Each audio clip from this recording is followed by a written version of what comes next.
We left off last week with the Guardians in a new ship heading back to Earth while Rancor is trying to carve out Dr. Doom's heart on the reality TV broadcast that deadens the mind of those on Earth.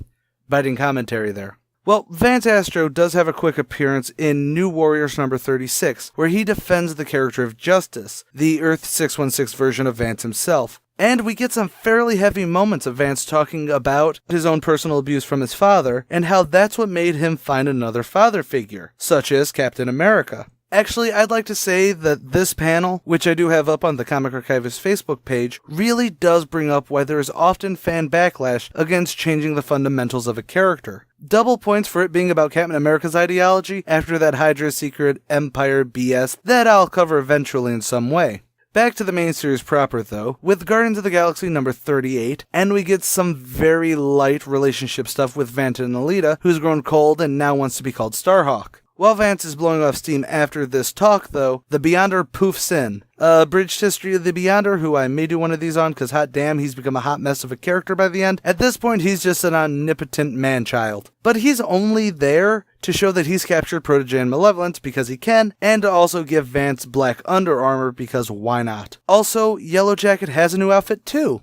Good for her! So they reach Earth, find everything that's gone on while they were out adventuring, and after a brief scuffle, they do show up in time to catch the fight between Rancor and Dr. Doom on reality TV. And here is one doozy of a twist of fate. Rancor has spent such a long time seeking Logan, thinking he was still alive, but the truth is that Dr. Doom is Logan's adamantium-laced skeleton with Victor Von Doom's brain inside. Dun dun dun! I know I said I wasn't going to do that anymore, but that was actually a legitimately good twist that I didn't see coming. Next issue is a double-sized conclusion to the story, with massive fighting on all fronts. Rancor doesn't exactly beat Doom, but she does get saved from death by Yellow Jacket, as little good as that does for Yellow Jacket. However, after running into a mass grave, Alita decides to teleport everyone back to the ship and just blows the fusion reactor, turning the entire compound to dust and ending reality TV for good.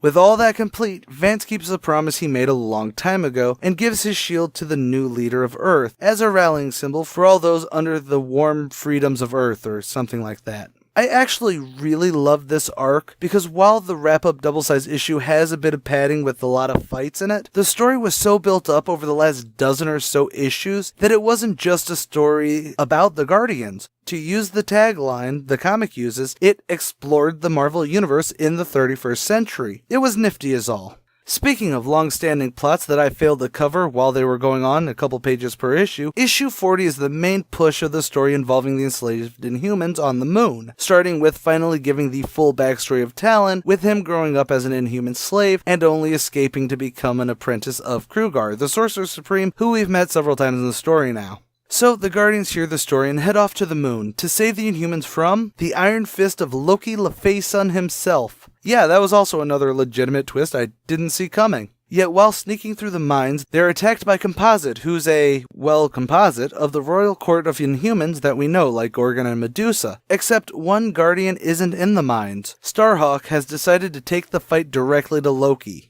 This epic battle spills into the next issue with the main Guardian squad being separated so Talon can face down Composite alone. Eventually, they do find Talon's star combat thing, but it takes a bit of tracking to find Talon himself, alone against Composite and his gang of evil Inhumans. Phobia, who can make people see their fears. Wormhole, who can teleport people away. Stupor, who can scan physiology and compress the right cluster of nerves to, well, stupefy his enemies. And Imprint, who oddly just seems to have a caustic touch. Considering how he looks, I'm just a little disappointed. The Guardians save Talon, and the evil Inhumans run off to help Loki with his plan. We then get a cameo from Heimdall, who has about a panel of team-up time with Alita before Wormhole sends Heimdall and Alita wherever they go, as Loki begins his invasion of Asgard. But one man dares challenge Loki. The mighty Thor. Sweet Christmas, that's just hilariously sad. Think we should call him the mighty thyroid condition now. So can the Pillsbury Dough God save the day? Oh, messy no. He gets his pudgy butt kicked harder than the Atkins diet before the Guardians teleport in and see how torn apart Asgard is. And that's when we get the updated version of Asgard living. Lady Sif explains that she and Thor got married, had a kid, but Thor would still go off on his adventures. Sif didn't mind taking on the adventure of parenthood alone, but Thor was never around, so their son, Woden, became a broody little non-bastard bastard until Odin ordered Thor to come home and stay to try and help with the boy. Thor was resentful, but he did try. Yet the struggles of home life left him a shambles of who he was, even trying to strike Sif at one point. But believe me, he got his butt kicked for that attempt. And so Thor became unworthy of his hammer and spends most nights drinking with Volstagg. Yeah, it's a bit of a pointless backstory added to pad things along, but hey, I do find it interesting. Anyways, the Guardians fight the Inhumans until Loki reappears, ready to unlock Composite's muzzle, since he also has Black Bolt's destructive voice. However, lightning juts out as Woden, son of Thor, comes to challenge his uncle as a new face of the God of Thunder. Note how he kept his name Woden, and didn't change to Thor. Looking at you, Jane. Sorry, cheap shot, I know. So issue 43 concludes the storyline with some more fighting between everybody. Alita and Heimdall do return after escaping from the Remora, which oddly is more like the plot to Thor Ragnarok than a comic from 30 years ago should be. Basically, what we get from this story is that we have a new thunder god and not the Nordic doughboy anymore, plus assumably freeing Atalan. But we don't have time to dwell after this. Sorry, Alita's emotional baggage. We've got another story to wrap up immediately after that Asgard trip. Starhawk uses her powers to travel to the Beyond, since that's where... Well, first, the Guardians of the Galaxy Annual 3 has them returning to Earth for a quick adventure in future Ireland, where they fight an ancient Irish hero, Cuchulainn.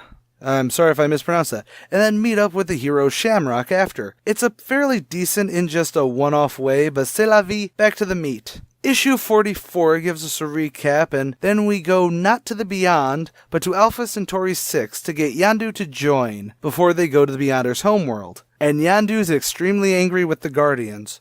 See, back when his knife was used in the whole Captain Universe Badoon story, the Badoon invaded Alpha Centauri 6 afterwards, and there was even crossbreeding. That's disgusting. So now there's Badoon Centauri hybrids that have all but wiped out the resources of the planet and Yondu's species. On the Beyonder's world, though, Mephisto finds the Beyonder and cracks open the gem holding Protege and Malevolence. Protege, who can match any power, begins to battle the Beyonder, but even more than that, Stakar, the male Starhawk, has returned. So that means we get another drag-out fight between Stakar and Alita, as you do. On the Beyonder's world, the Beyonder flees the battle, and that's when Mephisto begins to work his manipulations on the young boy to become his friend. As for the fight between Stakar and Alita, that's interrupted by the Hawk God himself, and he fuses their hands together, so they'll forever be hand in hand to understand their combined might. After some bickering, the Starhawks do pop over the 20th century to give Alpha Centauri its proper history back with no Badoon inbreds running around. While that's going on, the Beyonder pulls the Guardians to his world,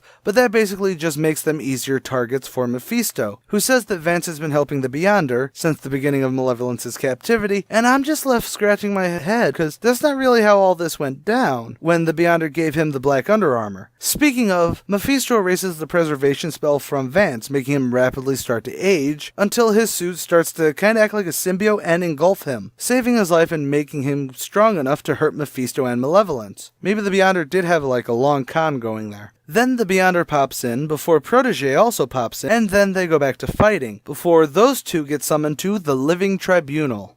At the end of this issue, there's also a small backup story called Talon Salon, where he tries to find different hairstyles that actually came from reader submissions over the country, plus a fun gag with Marge Simpson's hair. It's just a fun little thing. Issue 47 is the Guardians escaping the Beyonder's world, which is shaking apart. Alita and Stakar come back from their timeline change with Alpha Centauri all better, and the trial of the Beyonder and Protege begins. But moreover, the last few issues had Hollywood, you remember Old Man Wonder Man, looking for any signs of Dr. Doom, which led him into a trap by Taserface, I mean Overkill, who I would not be surprised if no one remembers, because the Stark threat seems like forever ago. And issue 48 actually has a pretty heavy fight between Overkill and Hollywood that takes up most of the issue, though it ends with Overkill blowing himself up and Hollywood flying off a bit more perturbed than anything else. Issue 49 has the Guardians teleport to the Beyonder during the whole cosmic trial. But mid-teleport, Talon was taken by Mephisto, who then begins torturing him to try and get the Eye of Agamotto from him. The Eye of Agamotto was the amulet that the Ancient One gave him after the whole Dormammu stuff. Oh, and remember how Protege absorbs the power of people he's around, a la Peter Petrelli from Heroes? Topical reference, I know. Well, he's been around those cosmic entities for a while, so he now has all that power. Yeah. All this comes to a head in giant-sized Guardians of the Galaxy number 50. Talon, with his back nearly totally broken, escapes with the Eye of Agamotto's help, but may not be able to escape the underworld so easily. Yondu spiritually connects back with his god now that his people are strong again. And the Hawk god takes away Sakaar and Alita's power because there's about to be a cosmic slobber knocker. Talon, Mephisto, and Malevolence all pop back into the cosmic realm, and the Guardians put up a great fight against Mephisto and Malevolence before Protégé zaps the M family out of existence for daring to think about stealing his power. However, the battle ends with Scathon the Approver not approving of the situation and putting Protégé in a celestial muzzle. Alita and Sakaar are given their powers back, and Alita now has gotten her crush back on with Vance, though now he's sort of back at square one in the stasis suit from forever ago, though he is definitely based on Spidey's symbiote outfit now. Actually, I think this proves that the Beyonder is a huge fan of Julia Carpenter. Oh, just Google her. The Beyonder is sentenced back to his universe, never to escape again, though his power did create Vance's suit, so eventually he may be able to manipulate our universe because of it. Protégé is consumed by cosmic time and ceases to exist, much to the ire of the Guardians, who had seen the benevolent side of the boy, yet they're then sent back to their ship with a wave of the Living Tribunal's hand. And finally, Yondu honors his agreement and rejoins the Guardians of the Galaxy. Oh, and Sakaar learns that the people he thought were his parents were actually kidnappers planning on eating him. It does explain the mason jar. So now he's mentally imbalanced thanks to not knowing who his real parents are. Ugh. Sigh. Honestly, while I'm trying to keep this less review heavy and more literally just binge reading and talking about the Guardians, I swear the Beyonder Protégé storyline feels like it only exists in the Guardian of the Galaxy book because no one else wanted it. The Guardians didn't really do anything on that end of the story, and even their fight with Mephisto during it becomes meaningless when Protégé realizes he was trying to be manipulated. It's not a bad story by any means, it's just awkwardly placed. So with that serial closed, we hop to Guardians of the Galaxy Annual number 4. It gives us a wrap-up of basically all the storylines to come before, with Rancor and Attilan and the Guardians going to save the day. The two interesting things that do come about this is that Yondu gets his faith rocked because his god Anthos may in fact be the Mad Titan Thanos. God, that would have been really cool in the Infinity War movie. And Talon knocks up Rancor. Yeah, it's not exactly consensual on Talon's part, being tied down and everything, but the only major thing that really truly does happen, that will be followed up on, is that Charlie 27 was left behind when things got too much of a cluster.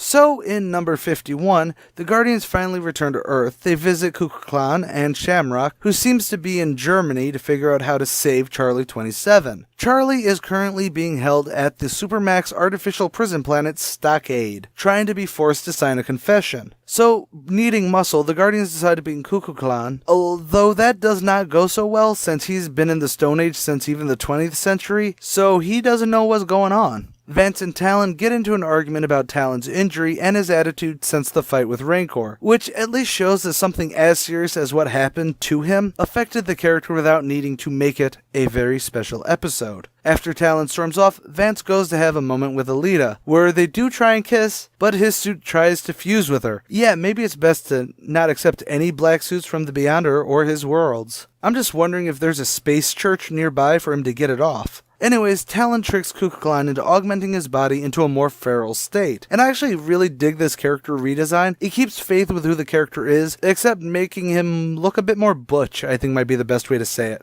Next issue, Talon is going full feral through the ship until Yondu, using his super cool spirituality and his level up points in animal husbandry, he's able to calm down Talon and get him secure in his quarters. In a really nice follow-up of their failed kiss in the previous issue, Alita has changed her outfit since her Starhawk uniform made her think of Vance's symbiote. God, I love the characters in this book.